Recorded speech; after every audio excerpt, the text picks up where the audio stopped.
This is about to be the fakest thing we've ever done on this show. What? You didn't hear that? Where'd you get that from? This is actually... that's... Yeah. Yeah. Wow. Yeah. I guess I have to come clean on that. That actually is water. It's not beer. Well, at least if you spill it, it won't be as big of a deal. All right. We're still doing that. That's fine. Dude, you literally went to short jokes last episode. Hey, lazy why you would are. I not do that at least once within the first 20 episodes? You weren't going to be able to make it that far. You know what I'm saying? You make a good point. All right. In light of last episode's conversation, man, about Halle Berry and whatever, right? There's a live action Mulan coming out. All right. Yep. So how many white characters? starring Anthony Anderson, right? I was trying not to have a black character in there. Oh man. How many white characters? How many white Chinese soldiers are we gonna have in that movie, Kev? As long as Tom Cruise and Matthew McConaughey are two among the many, I'll be good. Yo, what's homegirl's name from Aloha? Emma something or other? I don't know. I have no idea. Oh man. Oh man. Yeah, I'm predicting all the backup soldiers will be white. This is Rap Sucks Radio, y'all. Your man Trek Life, your fam Kev Sakota. We'll see y'all on the other side and get this party started. Let's go. Yep. This is Mr. Suge. Y'all now listening to Rap Sucks Radio. Check it out.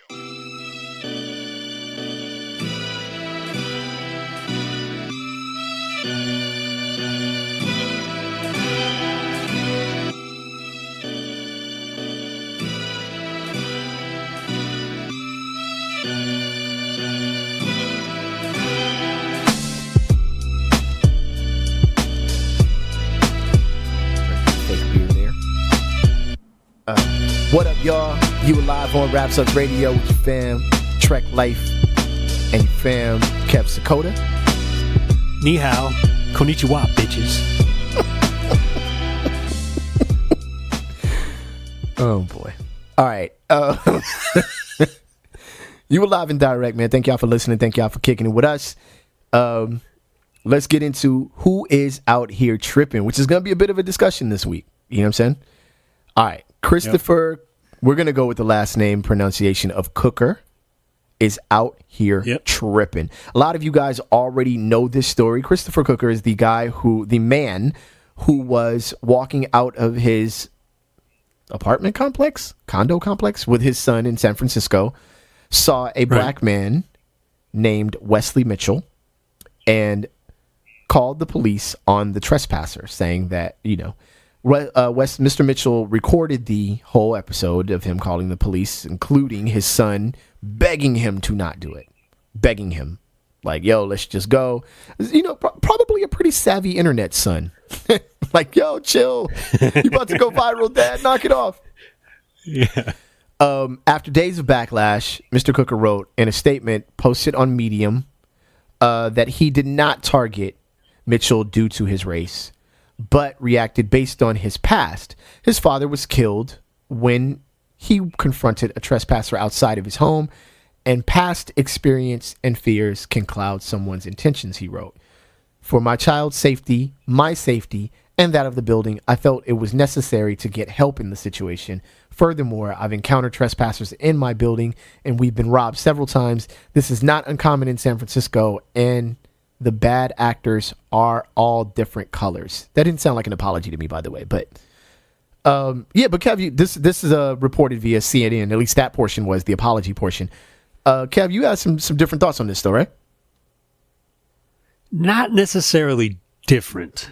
So this is what I figured what we were going to end up getting into is not the conversation that has generally been had on social media or in the press about this particular situation, is the deeper conversation about the way we interact with each other. You know what I mean?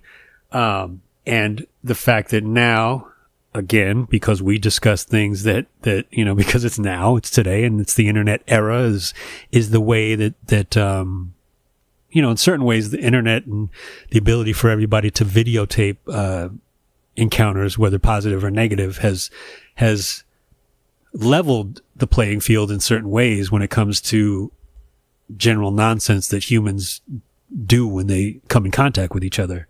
So that's kind of what I wanted to get into. Because the thing about it is that, first of all, this is assuming that what I read about this situation is correct, which included a couple things that I think, you know, for people who have lived in big buildings, you know, in anywhere, big apartment buildings, is that, you know, you have like one entrance that's usually controlled by a keypad or whatever. You know the code, or you have a code, or you have a key. And then, you know, what's the idea of that is that someone who ain't supposed to be in there can't just get in. Right. You know what I mean? Absolutely. And what I read was that this dude and his son were walking out. From what I could tell, it sounded like they were walking out, and as they were walking out, and I'm picturing this because I've been in this situation, right? They're walking out, and this Wesley Mitchell, other guy, Wesley Mitchell, was waiting on somebody.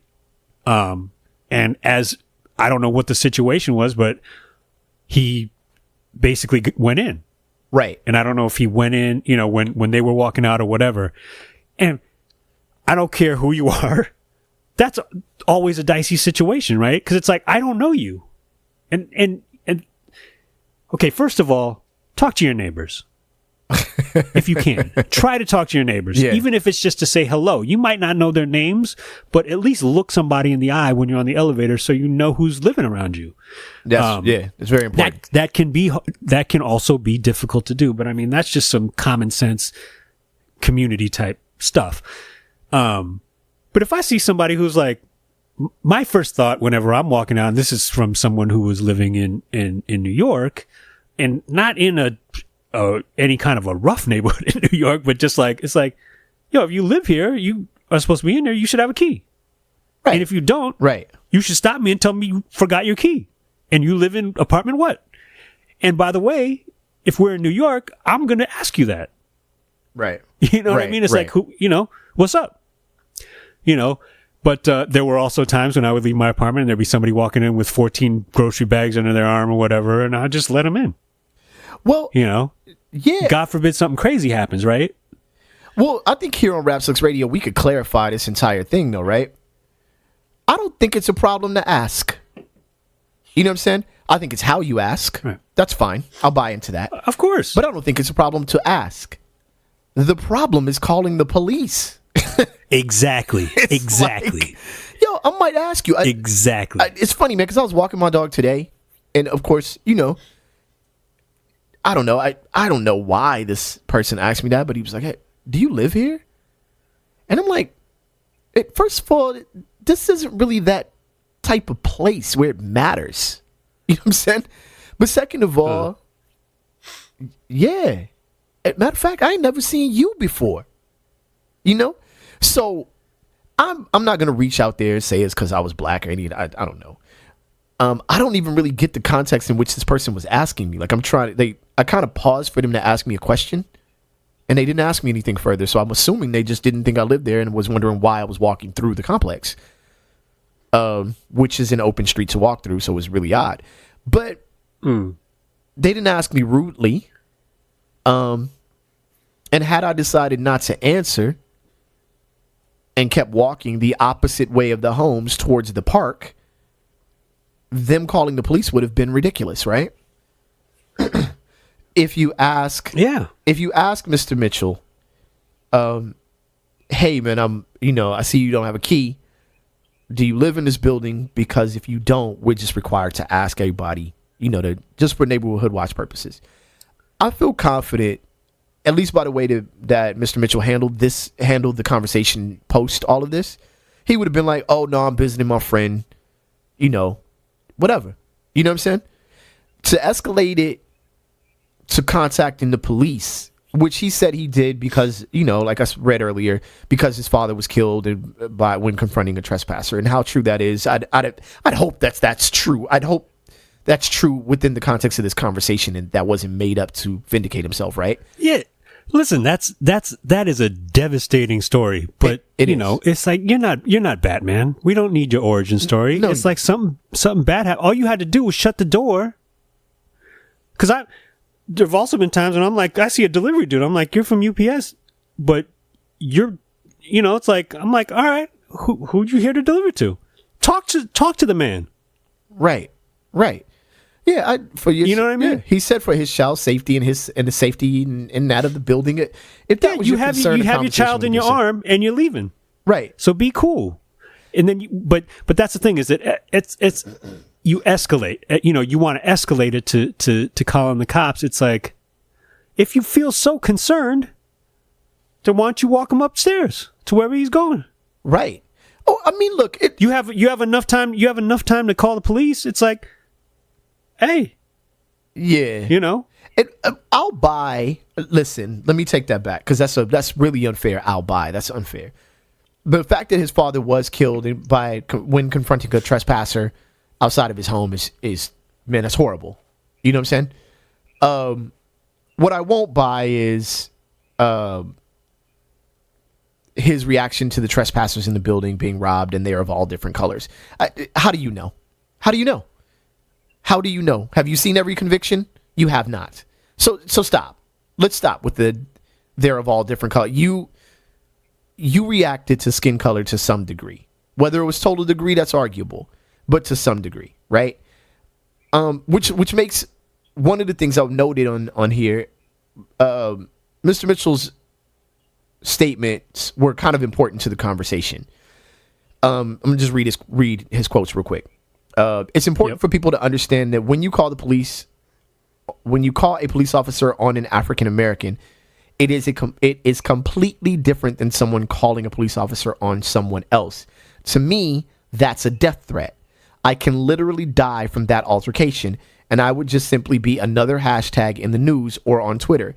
It is important that people understand that. His next quote that I thought was powerful was, personally, I am African American and I have been stopped and harassed at stores and different locations. And I have police officers asking me if I belong there or even in my apartment complex. People randomly telling me that I don't belong at that location. Here's the part that I find powerful. And this is the part I like to extend these things to all people of color, regardless of whether the situation is, specific to a person of color, right? He said, but I don't let those experiences shape or define the way I see other people. To me, that saddened me a little bit. You know what I'm saying? Because all of that. I embody all of that. I've been through all of that. You know what I'm saying? So right. I might be a bit reactionary if you ask me the wrong way. I tend to not be highly reactionary regardless, but it's possible, man, that I'll be like, man, why are you asking me all these questions, man? Like, what are you doing? You know what I'm saying? Because absolutely, I've been in that situation. I've been in a grocery store just buying groceries, and had a security guard ask me why I'm there. Well, I don't know, man. It's a grocery store. Like, what? I'm here to tap dance. Like, I don't know. You can get on my face. You know what I'm saying? What? So I'm not saying don't call the police if you feel like you're in danger. Like, that's crazy, right? But what I'm saying is all of this, from BBQ Becky on up to Mr. Cukor here, all of this is kind of bringing out a point that you're making a death threat a lot of times when you call the police. You're making a threat to send me to jail without justifiable cause. Like, you're threatening me at that point. You know what I'm saying? And that's the part of the loop that for some reason, after all of those situations, BBQ Becky and all that stuff, it's like a lot of them were, that's the thing I don't like about making up the cute nicknames, is that it takes away from the impact of what they did. You know, like right. If you talk about BBQ Becky, it's like at the end of the day, it was just as potentially tragic. It was. Because you called the cops. That's where the conversation ended, over something that was infinitely less important to anybody. You know, the use of a public space, than you know, letting somebody, you know, giving somebody the courtesy of holding the front door to your residence open because you feel safe enough to not, you know, see color. Right. Or whatever. Right. The case may be, right?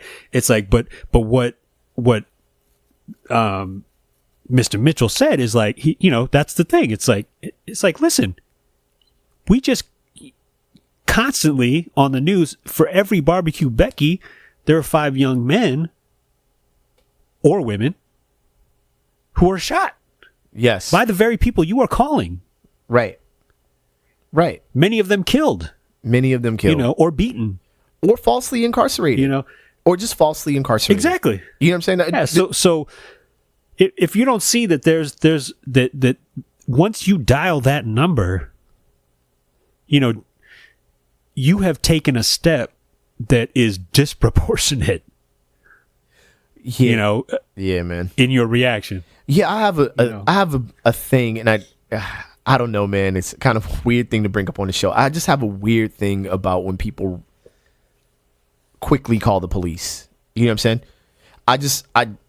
It's their job. I'm not knocking what they do. I just know when the police show up, they gotta find something to do. You know what I'm saying? And more often than not, somebody's called the police on something that is, you know, either about to pass anyway or not even really worth the police's time. But they got to justify that time. So now they sweating everybody in the apartment complex. Now they walk around. Right. Look, you know what I'm saying? It's like, because they got to justify their time. You know what I'm saying? So I just think that more often than not, and whether this is this, you know, again, man, I don't really like to use my voice to disparage white people. I don't really think that there's anything gained from that. I know I say that every other show or whatever, but it's very important to me to say that. This ain't a kumbaya moment. This is just I don't really give that much of a fuck about y'all to like smash y'all. You know what I'm saying? But I just think you got to stop using that as a threat, because you know that there's, you know, a difficult relationship between black people and the police. And that's why you're like, I'm going to call the cops, because you know, it's not so much I'm calling the cops in the same way that you call the fire department, right? There's a fire, something's really happening, I'm calling the fire department because I feel unsafe, right? No, a lot of times when people threaten to call the police, it's like, nanny, I'm calling the police. You know what I'm saying? It's like, yo, that's too dangerous. You know what I'm saying? Or it's something as simple as that there are many, many people who have, you know, I don't know what this dude's, either of these guys' situations, and obviously their life history was in full. So I'm not talking about them, but that's what I'm talking about when I say, you know, like, talk to your neighbor, especially if you live in a city like San Francisco or New York or LA. It's like, if you really want to wall yourself off from complete segments of the population, it's going to work against you. Yeah, it is. Guaranteed. So it you know, the one thing I would urge everyone to think about is if you are going to get ready to call the police, I genuinely feel like you're not just jumping to do it. Like, you're, you know, BBQ Beckying it up and stomping around and getting angry, and then finally you decide you're going to do that. And it may happen quickly, but it's not happening instantly. Right. Think about what you would do if you were if you were carrying a weapon. Right. Would you just pull that shit out? It's like, no, because there's consequences, and it could go bad for me, for you. Yeah. You know what I mean? Yeah. It's like, so wouldn't you rather stop and either with your son there, if you genuinely feel like you're in danger because of whatever's happened in your life and whatever's happened in your building, hold the door open, send your son upstairs, close the door, look the man in the eye and tell him exactly what's going on. Yeah. We had 4 people get robbed here within the last month. I don't know you. If you had a key, you could get in the building on your own. Right. So I don't know why you're trying to walk in behind somebody else. Right. Yeah. So let's have a conversation out here before I feel like there's a situation that is not just, you know, so that I can feel certain about what situation you are putting me in. Exactly. You know what I mean? And I guarantee you that if you have that conversation with a man or a woman who is an adult, who is a reasonable person, they will say, you know what? You're right. I'm going to wait outside. Or I'm going to meet so-and-so in unit such and such. And you know what? I'll just call him from the box. I get it. I hear you. Cool. Yeah. 90% of people would react that way. Yeah. They're not going to be like on some FU, you know. Yeah. With your, you know, this, you know, yeah. Which, I mean, come on, Frankenstein head. But, but yeah. You know what though? I kind of think of it this way though. Like, I'm actually thinking that I'm going to start asking, you know, political looking businessmen if they live in my neighborhood, because I'm just afraid of the Jeffrey Epsteins that might be walking around. Ah, here we go. Here we go. I cannot listen, dude. I do not get. This might be, and this has been ongoing. At the time that we're talking about this, you know, Alex Acosta just got a hold of this L. It's just crazy how much rich people are getting away with, and then turning around and point. It's just crazy. It's crazy. You know what I'm saying? And yeah, it's just crazy. So anyway, let's just kind of briefly, I don't know, whatever amount of time. I don't want to brief. You know, it doesn't have to be brief. And side note, when I said I don't care about you to white people, it's I don't care about your feelings. Like I want you to have a happy life. I just don't care about your feelings. Anyway, I don't know how those two match. Have a happy life, but I don't care about your feelings. I guess I don't care if you have a happy life either. But the thing is, on the subject of Jeffrey Epstein, it does seem like the right doesn't really care about pedophilia when it's in their own group, especially. Almost in general, it's almost something that's not really discussed. Like the super rapey vibe that they let pass.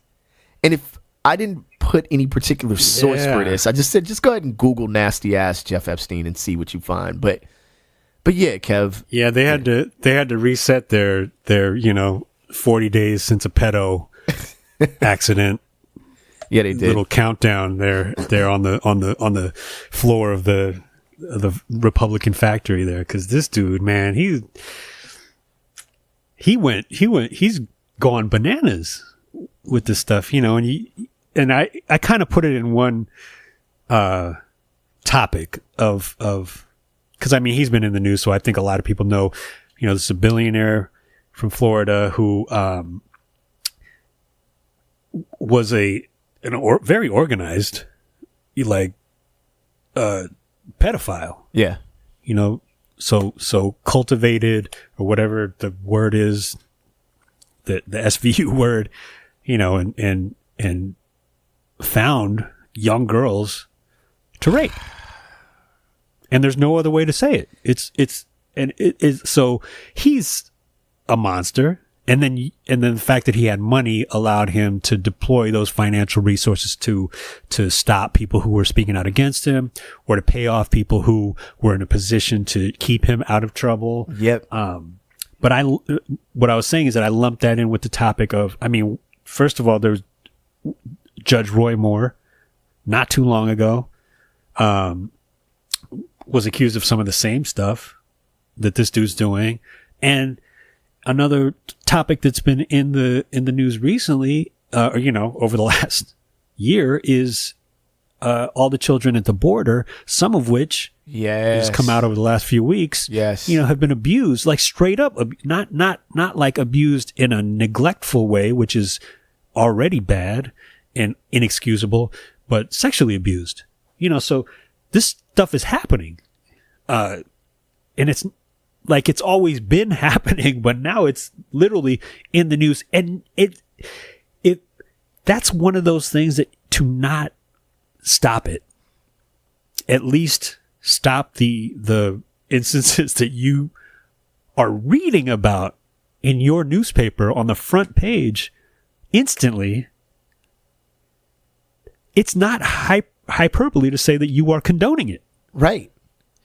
And period. You're complicit. And you know what I think really since the Bill Clinton era, I feel like, and I feel weird saying the left and the right, but just for the sake of description, I feel like more left-leaning people and politicians have been really quick to dismiss and cast out and cancel any of this.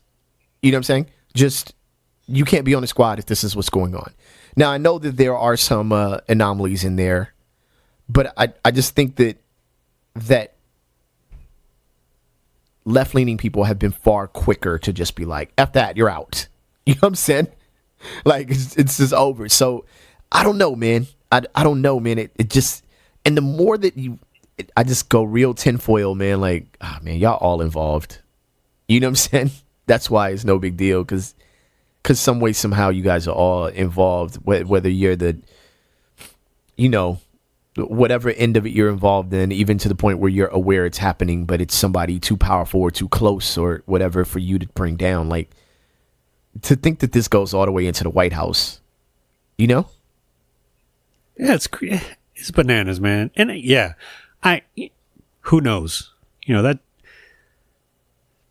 Trump is crazy, but who knows what his involvement in all this stuff is. But like, I mean, Clinton got caught out there. Right. Just telling, like, listen, it's one thing to be, you know, Slick Willie and be shading the truth, you know, right. Real smooth. Right. When this kind of thing comes out, you better get your ducks in a row immediately. And he just fumbled again, you know, which is like, it's like, hey man, that's on you, dude. Yeah, that's on you. We will gladly, if you're the sacrificial lamb after having gotten many passes, it's like, dude, you can't carry you no more, man. No, you got to roll. But let's skip 4-5 for a minute. Let's skip the stable genius, quote unquote. Yeah. Let's skip ahead to Alex Acosta saying that he's going to step down as labor secretary, so his handling of the 2008 prosecution of Jeffrey Epstein won't distract the U.S. economy's amazing performance. Can you think of something that matters the fuck less at this moment in this discussion than what the fuck that paragraph said, that sentence said? Like, you got to you really should have been the out here tripping person, but you know, we had other things to discuss, Alex. But come on, dog. Because what are you doing right now? You know what I'm saying? What are you doing right now? Yeah, when Trump said I think when he left, he's, you know, Trump always gives not always, but he gave the joint, he stood next to him and spoke to the press. I don't know if it's a press conference because I don't know if they do those anymore, but he said something like he's a good man. He said he's a Hispanic. And at first I was like, I didn't know if he was pointing that out to say that, like, you know, some of my best friends are Latino. Yes, probably why. Or if he was saying it like, he's not one of us. So, you know, yeah. So, you know, you can write him off. Yeah. He's about to be out of here. Yeah. You know, and by the way, obviously he had nothing to do with my strong economy. Yeah. It's crazy. I mean, but it just shows, man, again, every once in a while, I just mention it, like, if the American people cannot realize that they are less valuable than these dudes' pocketbooks, I don't know what you want. I don't know what you want. Like, I don't know how much more. Democrat, Republican, I don't know, man. Whatever. If you can't recognize that a lot of these political officials are put the dollar far over the value and your quality of life. I mean, I don't know what to tell you anymore. You know what I'm saying? You just have made a decision. You know what I'm saying? It must be so, like, I know not all of everybody is cool, and you know, like there are people that I hate everywhere. but reporters, you know, it's like how can you do that job? And when one of these politicians says, "Well, I have daughters and sisters," it's like, right. How can not one of them shout out like, "What if he fucked one of them?" Right. What would you do then? Right. Just straight up. Yeah. It's like, because we all know what our answer would be. Yeah. Kill this nigga. It's like, yeah. It's like, I would be the most off-grid motherfucker that that you never heard from again. For real. Yeah. So, yeah, I don't know what. Yeah. Yeah, These dudes are crazy. They're wilding out. Jermaine Dupri, you know what, man? Speaking of obscure. Obscure. Yeah. What's up with Jermaine Dupri? Making some noise in the media over the last couple weeks. Hip hop. That's right. Young Jermaine. Jermaine gotta shut up, yo. You just gotta be quiet, fam. What did he do? You threw this into the mix. I did. I threw this into the mix. Last minute. Yeah, it was a last minute addition to the show, whatever. I kind of wanted it to unfold a little bit before we discussed it, but in an interview with People magazine, Jermaine Dupri states his opinion on current women rappers. He says, and I quote, "I feel they're all rapping about the same thing. I don't think they're showing us who's the best rapper. For me, it's like strippers rapping. Okay, you got the story about you dancing in the club. You got the story about you dancing in the club. You got the story about you dancing in the club." So he basically tried to say they all sound the same, and right. Look, I'm not gonna sit here. I know, I get y'all. It's a lot of hip hop fans that's ready to, you know, I see y'all, and I'm not gonna sit up here and diss Jermaine Dupri's catalog, so y'all can go on and put your pom-poms down. You know what I'm saying? But it's a fairly relatively diverse catalog, but not diverse enough to be criticizing repetition in music, and also songs about the club. I think you, Mr. Durpri, should probably be one of the people that goes ahead and sits down in the back when they talk about having a lot of songs in a club. Just go back there. It's okay. No, get up. Go ahead. Head back. Go back there. Yeah, I don't know. What brought this about? Did they put him through the concussion protocol after he said all this, or he was? I guess what he was trying to do was big up the Brat's influence on hip hop and women in hip hop. And sure, okay, that's fine. Fair enough. But are we going to do this? Right. So we're going to do this. I just hit the table. Hopefully that didn't come through on the mic. Are we going to do this?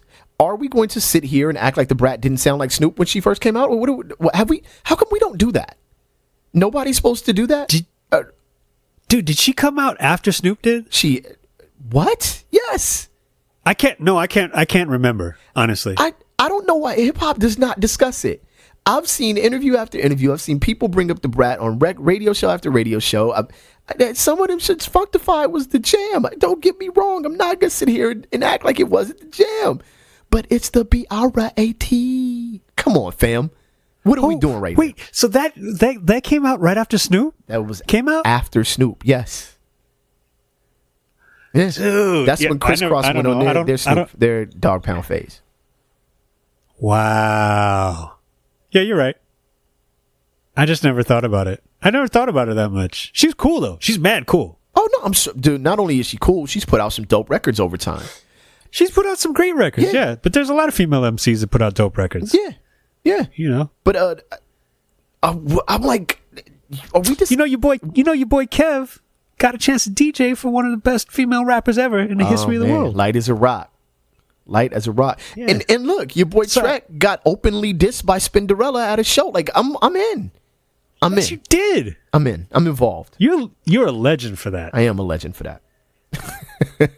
I think I won't go too far into it. I asked my wife for her opinion, and I told her I don't want an angry opinion on it. I want an actual thought out opinion on this, right? How'd that work out for you? Well, I got the initial face, but I made the same face as she made. You know what I'm saying? And what we it was just dueling faces. It was like a kung fu movie. It's just faces zooming into each other, back and forth. Yeah. Did you stroke your beard like Gordon Liu? And here's what we concluded, and I'm gonna use a comparison here, okay? Because in a way it is misogynistic, and I know, man, I know, fellas, but it is it's a lot, because we always like to kind of tell people what they should be doing and how they should be doing it, and you know what I'm saying? So I kind of likened it to how I feel when non-black people try to tell me not to say nigga. I'll be like, okay, but wait, dude. I think as a community, we can decide that. We endured the insult of it. We'll decide what happens with that word. You know what I'm saying? In the same vein, I'm choosing a different tact, by the way. You what now? I'm choosing a different tact. I've started a spreadsheet and counted every time you use that word throughout the history of this podcast. And once we get to episode 100, I'm just going to give you a chart of how many times you said it from episode to episode. Oh, it's probably going to be it's going to be less than 50 times. I mean, it's going to be a pie chart. Okay, I'm with it. I'm all with it. That's a different path. That's a, you know what? There you go. I'm using big data. I'm trying to use big data to make the world a better place. All right, then there's nothing Asian about that at all. But the thing is, I don't know why outsiders always have to decide how the insider should speak about themselves. You've been doing records about strippers for years, dude. You've been doing records about strippers and chicks in the club, and and basically objectifying women and whatever. And look, I danced to all of them and rapped them and turned the beat up and still listen to them. I prefer, just so we could throw the halo off, because I don't want to act like I wear one, I prefer misogynistic Common to any other positive Common that's come out since. So just so you know, I like those records. You know what I'm saying? With that being said, though, I'm fully aware that, hey, yeah, let's just say that you're right. Let's say it sounds like strippers rapping. Okay, well, now that the stripper has her own voice, it's a problem? Why is it a problem now? Now it's a problem? You've been talking about her this whole time. Like, and you're in the game. Like, you're close enough to be able to find the new Queen Latifahs. You're close enough to be able to find the new Lights. You're close enough to be able to find the new Lauryn Hills. I mean, I'm thinking right off the top of my head, and that's why I shouted out Cardi B on this. Cardi B just went on her Instagram and listed, 4 or 5 dope women rappers that aren't talking about, sex and partying and being in the club, right? She mentioned, of course, Rhapsody comes to mind immediately. I'm going to mention one that she didn't name, and that's Mickey Vale from San Diego. Shout out to Mickey Vale. Yeah, like, you really didn't, in order to big up the brat, you didn't have to do that. And you also didn't, I'm sorry, fellas, you don't get to decide. You know what I'm saying? You just don't get to decide anymore.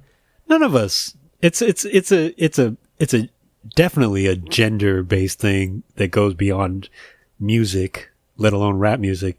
But it's also a generational thing for us. I mean, like, come on.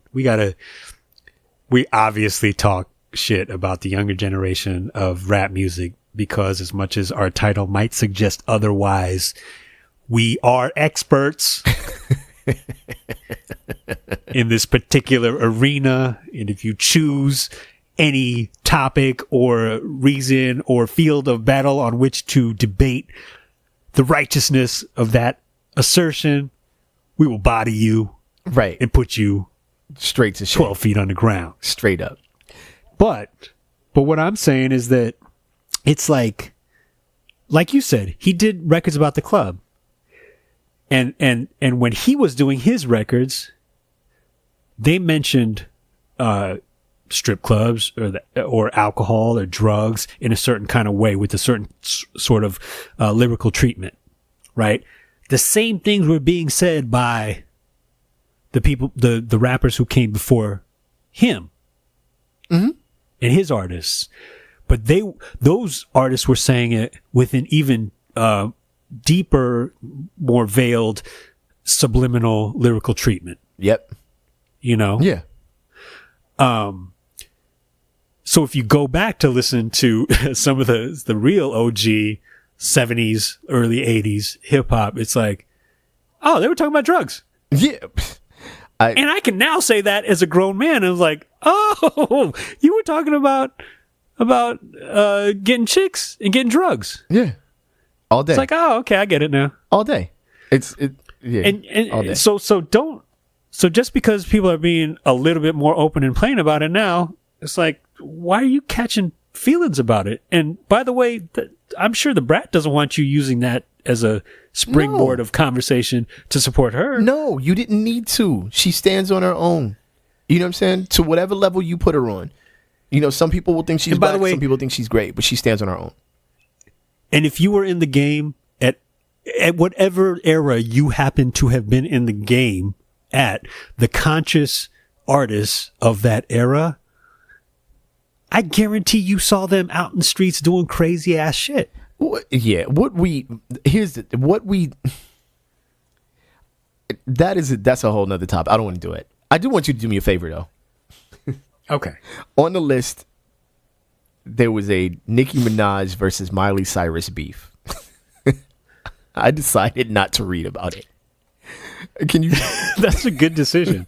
That's a solid decision on your part. Can you briefly explain what this issue, what the problem is? And we could just move on. I just want to know what the problem was. I think it's an ongoing thing. I will fully admit that I don't care about this. Well, yeah, we don't care. This is in many ways. This is less of a who's who, more of a who cares. But I feel like Nicki is the Donald Trump of rap, and Miley is the Hillary Clinton. Oh my God! I will read from I don't know where this was, but these are someone else's words. So, quote, the Nicki Minaj versus Miley Cyrus beef has been reignited after the rapper took to Queen Radio, which is her Beats One program, in late June to blast Miley Cyrus for, quote, trying to say the Queen's name for clout. Which, I think I remember this. Okay. The dig is an apparent response to Miley Cyrus' recent lyric on the song Catitude. It's a great name. Fucking cats. We should rename the podcast to Catitude. Cats are back again. Where she says, damn it. Cats suck. God, where cats she suck. says, quote, I love you, Nicki, but I listen to Cardi. That's pretty, come on, man. That's pretty cold. So on her show, Nicki said, Purdue chickens can never talk shit about queens, adding, she disrespected me in a magazine article for no reason. So right away, you know that rhetorically, it's on. It is on, yeah. It's happening. This is, this is like Hamilton. It's amazing how just the war of words and the level to which the linguistic gymnastics have taken off at this point. But yeah, she compared her she called her a Purdue chicken. And then, so people posted pictures of Nicki in less than revealing clothing, kind of looking like a piece of chicken. Why is she? Which is all I could think. Why does the internet just? Oh man, and the internet just bombs on her so ridiculously. Yeah, I mean, she's Miley Cyrus is a soft target if ever there was one. This is the thing that so you told me before we recorded earlier that you were going to let me handle this, which it puts a lot of pressure on me because you do so much hard work for this show that when you throw something at me, I'm like, okay, well, I have to dig a little deeper. So my first thought was that, I don't know if Purdue Chicken, actually got a bump in their name recognition because of that. And they actually tweeted, they said, "Thanks for the mention, Nicki Minaj, but we don't know nothing about beef," which that's pretty clever. Wow. That's pretty clever for a poultry company. Good job. Yeah, it was great, you know. And then the next thought is that there was a guy by the name of Sonny Perdue, who is Donald Trump's agriculture secretary, who has dismissed the climate crisis as a weather problem. His quote was, "It rained yesterday. It's a pretty nice day today. So I think it's weather patterns," frankly, when asked about his feelings on the climate crisis, which is affecting farmers. Yes. In a big way. Right. In this country. And so my thought was, you know, like, fuck that dude. It turns out, though, in good news for both Nicki Minaj, Miley Cyrus, and hip hop and shitty music, that he is not related to the Perdue chicken family. Well, thank you. Good. Which is fantastic. That is fantastic. This has all worked out very well. And my only other thought about this is that Miley Cyrus has messed up to such an extent that Billy Ray Cyrus, who would have thought that Billy Ray Cyrus was going to be the woke Cyrus? You know what, dude? In the family. I don't need you to win this many times in a row. All right? You have to settle it down because that's dead accurate. When I saw that Billy Ray Cyrus was the one to stand up, I was like, all right, I'm out. I'm completely out. I took my Black Panther hoodie off and folded it nicely and said, all right, this woke thing is moved on. Past me now. It's above me now. I'm done. Oh my God. You took your Black Panther hoodie to the Old Town Road? I did. I took it down. Good for you. Yeah. I'm gonna go ahead and close out on this topic because, you know, I did change the title of it because I thought it was hilarious. Okay. My title for the topic was "The Spirit of Han Solo Lives On" because I think I wanted to make sure that my Star Wars nerdiness was put in here. How so? Star Wars fans are just straight up. This is a per source AV Club. Star Wars fans are just straight up selling shit they stole from Disneyland's Galaxy's Edge. Why not? Galaxy's Edge has only been open to the public for 2 whole days, and already people are smuggling, shout out to Han Solo, pieces of the new Star Wars land out of the Disney park and selling them on eBay. And we're not talking about items for sale in the Galaxy Edge shops, but actual items and parts that aren't meant to be removed from the park. And if you are Disneyland and you have based part of your Galaxy's Edge theme around smugglers' runs, you just gotta take the L on this, Disneyland. You said it. You set yourself up. Absolutely. Yeah. This is so Disney is using theft, so sort of misdemeanor to light felony crime and generalized racism to market their properties. Well, hey, that's the takeaway. That is the takeaway from our last couple episodes. Right. Which is probably the most Disney thing that they could actually do if we're really thinking about it. It just never ends. Fantastic. In contrast to your nerddom, I can't even say this. I thought Galaxy's Edge was the new Samsung phone.